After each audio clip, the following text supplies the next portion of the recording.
कहानी की शुरुआत एक खौफनाक मंजर से होती है। चारों तरफ खून ही खून बिखरा है। इंसान और जहन्नुम से आए उन दरिंदों के बीच एक ऐसी जंग छिड़ चुकी है जिसका कोई अंत नजर नहीं आता। सुबह की पहली किरण जमीन को छू तो रही है, लेकिन मंजर बदला नहीं। इंसान ये जंग हार चुके थे। जो कुछ लोग जिंदा बचे, ये दरिंदे उन्हें बड़ी बेरहमी से मौत के घाट उतारने लगे। उन्हें मजा आ रहा था इंसानी खून को मिट्टी में मिलते देखकर। अब बस आखिरी इंसान की बारी थी।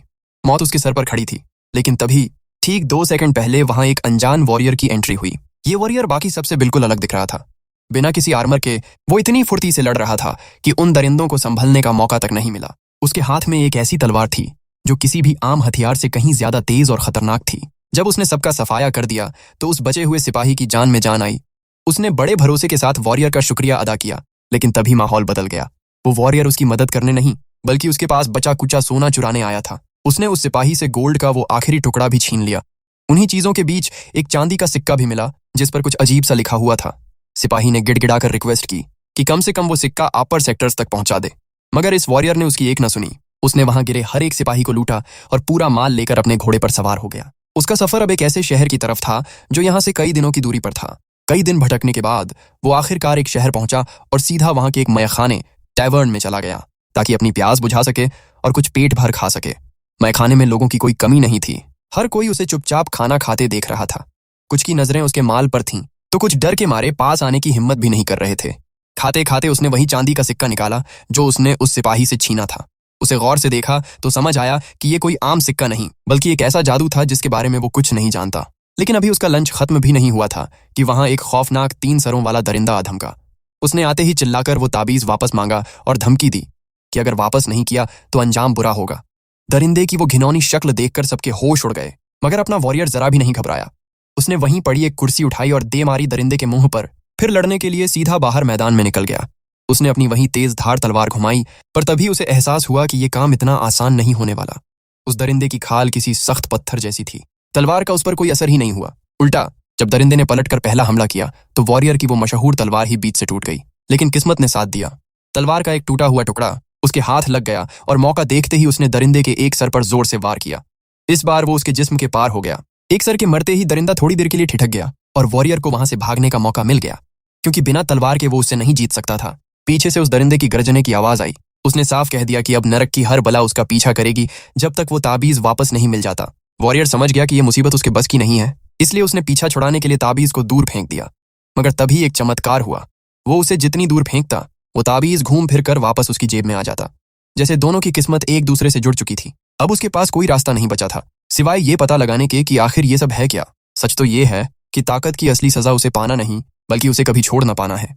शहर से बाहर निकलने के बाद वो सीधा एक जादूगरनी विच की झोपड़ी पर पहुंचा। ये ऐसी जगह थी जहां पैसे के बदले हर सवाल का जवाब मिलता था। जादूगरनी ने उसे बताया कि उसके हाथ रिलिक्स ऑफ क्रिएशन यानी सृष्टि की 3 सबसे पुरानी चीजों में से एक लग गई है। ये ताबीज अपने मालिक की रूह के साथ जुड़ जाता है और उसे बेशुमार ताकत देता है। लेकिन दुख की बात यह थी कि ये रिश्ता सिर्फ मौत के बाद ही टूटता है।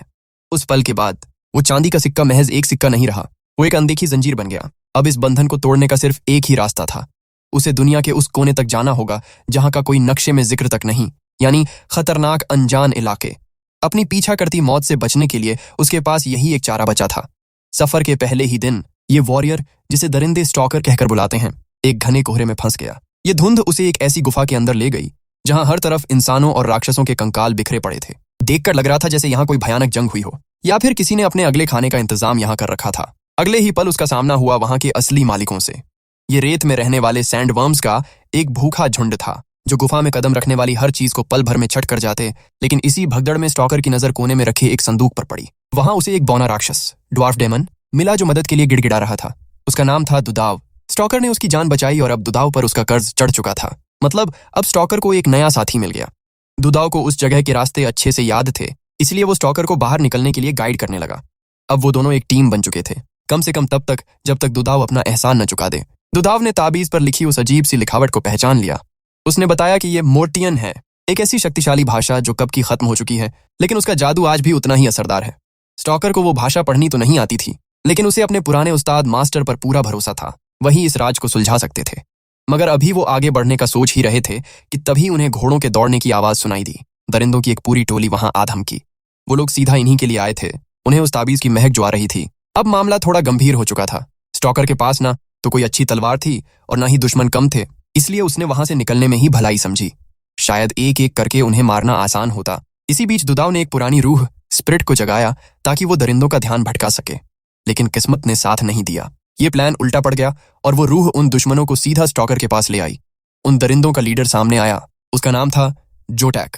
ये वही पुराना कमांडर था जिसके नीचे कभी स्टॉकर ने काम किया था, लेकिन आज वक्त बदल गया था। दोनों एक दूसरे के दुश्मन बनकर खड़े थे। ये सब तब शुरू हुआ जब वो दोनों साथ मिलकर जंग लड़ रहे थे और जोटैक एक भयानक श्राप की चपेट में आ गया। अपने दोस्त को उस नरक की आग से बचाने के लिए स्टॉकर को मजबूरन उसका सर कलम करना पड़ा था। आज वहां दो पुराने दोस्त नहीं, बल्कि एक ही आईने के दो अक्स टकराए थे। एक तरफ स्टॉकर था जो जिंदा रहने के लिए मारता था, और दूसरी तरफ जोटैक जो जिंदा ही इसलिए था क्योंकि वो मर चुका था। एक को डर था कि वो कहीं दरिंदा न बन जाए, और दूसरा पहले ही दरिंदगी के आगे घुटने टेक चुका था। अपनी पुरानी दोस्ती के नाम पर जोटैक ने स्टॉकर को एक आखिरी मौका दिया। उसने स्टॉकर की तरफ एक तलवार फेंकी ताकि दोनों के बीच एक बराबरी की जंग हो सके। जंग काफी लंबी चली और एक वक्त ऐसा आया जब हमारा हीरो हारने की कगार पर था, मगर तभी उसने एक तेजी दिखाई और जोटैक के शरीर के टुकड़े कर दिए। ये वही मौका था जिसका वो इंतजार कर रहा था। वो तुरंत वहां से निकल भागा। उसी रात दुधाव ने उसे एक बड़ी बात बताई। अगर इस सब में सच में नेकरो का हाथ है तो वो किसी भी हाल में इस ताबीज को उनके हाथ नहीं लगने दे सकते, क्योंकि अगर ऐसा हुआ तो ये दुनिया पूरी तरह तबाह हो जाएगी। सफर करते हुए वो अपने पुराने उस्ताद मास्टर के मकबरे पर पहुंचे, लेकिन वहां का नजारा देखकर उनके होश उड़ गए। नेकरो के पुजारी वहां पहले से मौजूद थे और कोई अजीब सा जादुई अनुष्ठान कर रहे थे। अब उस्ताद की किताबों तक पहुंचना काफी मुश्किल होने वाला था। ये पुजारी वहां पड़ी लाशों को जिंदा करके उन्हें सैनिक बना रहे थे। तभी उन्हें एहसास हुआ कि कोई और भी है जो उन पर नजर रख रहा है। एक जवान लड़की वहां आई और हमारे हीरोज को हैरान कर दिया। उसका नाम था वेन। अब दुधाव और वेन के साथ मिलकर स्टॉकर मकबरे के अंदर घुसा ताकि वो किताबें ला सके। देखते ही देखते स्टॉकर को एक और साथी मिल गई थी, एक ऐसी लड़की जो शायद काम आ जाए या शायद मुसीबत खड़ी कर दे। अंदर पहुंचकर दुधाव ने देखा कि वहां ढेरों पुराने कागज और किताबें बिखरी पड़ी हैं। सही किताब ढूंढने में वक्त लगने वाला था, और तब तक बाहर स्टॉकर उन पहरेदारों से अकेला लड़ रहा था ताकि ध्यान भटका सके। लेकिन कोई नहीं जानता था कि वो कब तक टिक पाएगा। दुश्मन ज्यादा थे और वो अकेला। उन्हें हर हाल में वहां से जल्द निकलना था। खैर, किस्मत ने साथ दिया और वो लोग सही किताब लेकर वहां से भागने में कामयाब रहे। ये उनकी एक छोटी सी जीत थी। अब दुधाव को उस किताब का गहराई से अध्ययन करना था ताकि वो ताबीज पर लिखी बात पढ़ सके और उसके असली मकसद का पता लगा सके। कहने में तो ये आसान लग रहा था, मगर खतरा हर मोड़ पर खड़ा था। रास्ते में उनका सामना एक विशाल गोलम से हुआ जिसके पास एक खतरनाक लेजर बीम थी। वो गोलम भी उस ताबीज को हर कीमत पर पाना चाहता था। स्टॉकर ने अपनी तलवार से कोशिश तो बहुत की, लेकिन हर बार के साथ उसकी तलवार की धार कुंद होती जा रही थी। उस पत्थर के राक्षस पर तलवार का कोई असर नहीं हो रहा था।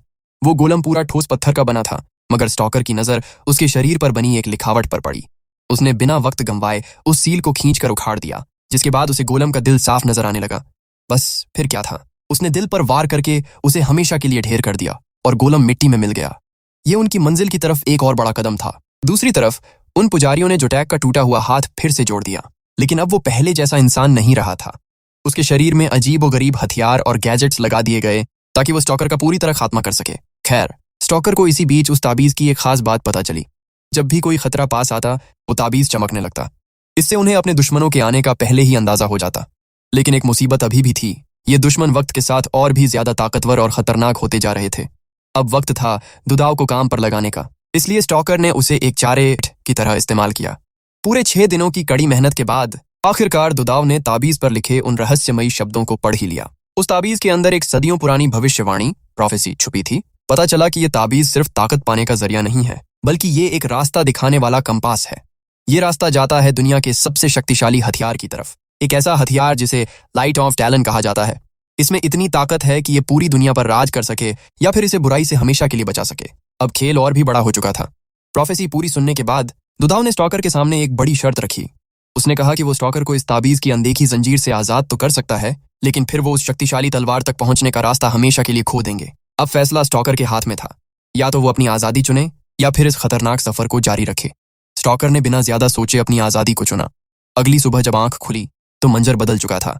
वैन उस ताबीज को लेकर गायब थी और स्टॉकर और दुधाव को चोरों के एक गैंग ने चारों तरफ से घेर लिया था। इस गैंग की लीडर ग्रेनवल नाम की एक औरत थी, जिसके लिए किसी की जान की कीमत बस उससे मिलने वाले फायदे तक ही थी। जल्द ही ये कड़वी सच्चाई सामने आई कि ग्रेनवल कोई और नहीं बल्कि वैन की सगी माँ थी। वैन ने उन्हें धोखा दिया और सीधा दुश्मन के जाल में फंसा दिया। वो लोग पहले से उस ताबीज पर नजर गड़ाए बैठे थे, और जैसे ही स्टॉकर ने उससे अपना नाता तोड़ा, उन्हें धोखा देने का सबसे सही मौका मिल गया। ग्रेनवल ने इस गद्दारी के इनाम में वैन के शरीर पर थीव्स गिल्ड का निशान बना दिया। अब वो भी उन्हीं का हिस्सा बन चुकी थी। लेकिन स्टॉकर उनके लिए एक ऐसी रुकावट था जिसे वो जिंदा नहीं छोड़ना चाहते थे। जब ग्रेनवल अपनी जीत की बातें कर रही थीं, तभी दुदाव ने चुपके से जमीन की तरफ देखते हुए कुछ पुराने मंत्रों का जाप शुरू कर दिया। अगले ही पल सदियों से सोई हुई रूहें और खौफनाक दरिंदे जमीन फाड़कर बाहर आने लगे। वो विशाल और बेरहम मखलूक सीधा उन चोरों के कैंप पर टूट पड़े। उनकी ताकत इतनी ज्यादा थी कि वो बड़े से बड़े ताकतवर इंसान को पल भर में चीर सकते थे। देखते ही देखते वहां चीख पुकार मच गई और पूरा कैंप एक जंग के मैदान में बदल गया। कैंप में तबाही मच गई। ग्रेनवल उन दरिंदों का सामना नहीं कर पाई और मारी गई। इसी भगदड़ में स्टॉकर ने मौका देखते ही अपना ताबीज वापस निकाल लिया। जब लगा कि सब खत्म होने वाला है, तभी दुदाव ने अपनी बांसुरी निकाली और एक धुन बजाने लगा। उस संगीत का असर ऐसा हुआ कि वो दरिंदे शांत हो गए और वापस अपनी गीली कब्रों में लौट गए। हमारे हीरोज की जान बाल बाल बची। अब ताबीज दोबारा हाथ में था और वो उन्हें सीधा प्रिंस बॉल्डर की तरफ ले गया। सुना था कि प्रिंस के पास ही वो ताकत है जो लाइट ऑफ टैलन को जगा सकती है। स्टॉकर ने बिना देरी किए ताबीज उनके हवाले कर दिया, मगर वहां तो कहानी ही पलट गई। इनाम मिलने के बजाय प्रिंस ने स्टॉकर को मारने और ताबीज छीनने का हुक्म दे दिया। लेकिन तभी वहां कुछ अनजान दुश्मन आ धमके और इंसानों और दरिंदों के बीच फिर से वही पुरानी जंग शुरू हो गई। जोटैक एक बार फिर लौट आया था, मगर इस बार वो पहले से कहीं ज्यादा खतरनाक था। उसके पास अब अंडरवर्ल्ड की ताकत थी। उसने अपने उस श्रापित हाथ से स्टॉकर पर वार किया और उसके जिस्म में खंजर उतार दिया। मौत बिल्कुल करीब थी, लेकिन तभी वैन वहां आई और उसने स्टॉकर की जान बचा ली। इसी बीच स्टॉकर को इतना वक्त मिल गया कि वो अपनी तलवार उठा सके, मगर अफसोस, जोटैक उन दोनों से कहीं ज्यादा ताकतवर हो चुका था। उसने एक ही झटके में स्टॉकर का सीना चीर दिया। वही हुआ जिसका डर था। स्टॉकर की सांसें थमने लगीं। वो किसी बुझती हुई मशाल की तरह उस अंधेरे में गिर गया जिससे वो उम्र भर लड़ता रहा था। जोटैक ने प्रिंस बॉल्डर से ताबीज छीना और उसे मौत के घाट उतारकर वापस अंडरवर्ल्ड निकल गया ताकि वो ताबीज नेक्रो को दे सके। लेकिन कहानी यहां खत्म नहीं हुई। जंगल में रहने वाले उन दलदली जीवों को स्टॉकर की लाश मिली। वो उसे उठाकर अपने इलाके की गहराइयों में ले गए, वहां जहां उनका जादू सबसे ज्यादा असरदार था। दलदल की गहराइयों में उन अजीब मखलूकों ने कुदरत की ताकत से स्टॉकर के टूटे हुए दिल को दोबारा जोड़ दिया। उनके जादू ने उसमें नई जान फूंक दी ताकि वो उस काम को पूरा कर सके जिसे वो अधूरा छोड़ आया था। जब ये सब हो रहा था, तभी दुश्मनों ने दुदाव और वेन को पकड़कर दरिंदों के सरदार नेक्रो के सामने पेश किया। नेक्रो के इरादे बहुत खतरनाक थे। उसे लगा कि वेन एक बेहतरीन चोर है, इसलिए वो उसके लिए काफी फायदेमंद साबित हो सकती है। उसने वेन के सामने वही शर्त रखी जिसने जोटैक को एक गुलाम बना दिया था। नेक्रो अभी अपनी इस नई चाल का जश्न मना ही रहा था कि तभी वहां स्टॉकर की एंट्री हुई। मगर इस बार वो पहले वाला वॉरियर नहीं रहा था। उसकी ताकत और झेलने की क्षमता अब कई गुना बढ़ चुकी थी। दुदाव ने गिड़गिड़ाकर स्टॉकर से वैन को बचाने के लिए कहा, लेकिन वक्त हाथ से निकलता जा रहा था। वैन को बचाने के लिए स्टॉकर को एक बार फिर जोटैक का सामना करना था, जो नेक्रो की वजह से अब पहले से कहीं ज्यादा ताकतवर हो गया था। इसी दौरान दुदाव ने मौका देखा और सीधा नेक्रो को ललकार दिया। ये जंग बिल्कुल ऐसी थी जैसे एक छोटा सा तिनका किसी पहाड़ से टकरा रहा हो। दूसरी तरफ स्टॉकर ने दिमाग लगाया और जोटैक को एक शैतानी बीज निगलने पर मजबूर कर दिया, और इसी के साथ जोटैक का खेल हमेशा के लिए खत्म हो गया। नेक्रो ने दुदाव का मजाक उड़ाया। उसे लगा कि ये बौना उसका क्या बिगाड़ लेगा, मगर वो ये नहीं देख पाया कि दुदाव का निशाना नेक्रो पर नहीं, बल्कि उसके सर के ऊपर लटकी भारी भरकम चट्टानों पर था। जैसे ही वो चट्टानें गिरीं, नेक्रो उनके नीचे जिंदा दफन हो गया। लेकिन उनकी बदकिस्मती तो देखिए, वो जादुई घोल अपना काम कर चुका था और वैन एक विशाल और खूनख्वार दरिंदे में बदल गई। वो इतनी भयानक हो चुकी थी कि उसने अपने ही मालिकों को पहचानने से इनकार कर दिया और दबे हुए नेक्रो को ही कच्चा चबा गई। अब इस बला को सिर्फ लाइट ऑफ टैलन ही रोक सकता था, मगर नेक्रो के उस खौलते हुए बर्तन कॉल्ड्रन से ताबीज निकालने का मतलब था एक बहुत बड़ी कुर्बानी। स्टॉकर ने इस कुर्बानी को कबूल किया और बिना डरे अपना हाथ उस खौलते हुए बर्तन में डाल दिया। उसे लगा था कि वो ताबीज बाहर निकालेगा, लेकिन जब उसने हाथ बाहर खींचा तो सब हैरान रह गए। उसके हाथ में वो पवित्र तलवार थी जिसे सदियों से बुराई का खात्मा करने के लिए बनाया गया था। इस तलवार की ताकत ने उस भयानक दरिंदे को ढेर कर दिया। जैसे ही उस दरिंदे की मौत हुई, वैन का शरीर उस भयानक रूप से बाहर निकल गया और किस्मत ने साथ दिया कि वो जिंदा बच गई। इस तरह हमारे इन हीरोज ने दुनिया की सबसे बड़ी जंग जीत ली। अब स्टॉकर के पास एक ऐसी तलवार थी जिससे टकराने की हिम्मत कोई भी दरिंदा नहीं कर सकता था। वो अब उस लाइट ऑफ टैलन का रखवाला बन चुका था और दुनिया में संतुलन बनाए रखने की उसकी असली जिम्मेदारी तो अब शुरू हुई थी। शायद असली जंग कभी दरिंदों से थी ही नहीं। असली जंग तो इंसान की उस लालच से थी जो उस रोशनी पर कब्जा करना चाहती है। सवाल यह है कि एक वॉरियर को और कितनी बार मौत के मुंह से लौटना होगा।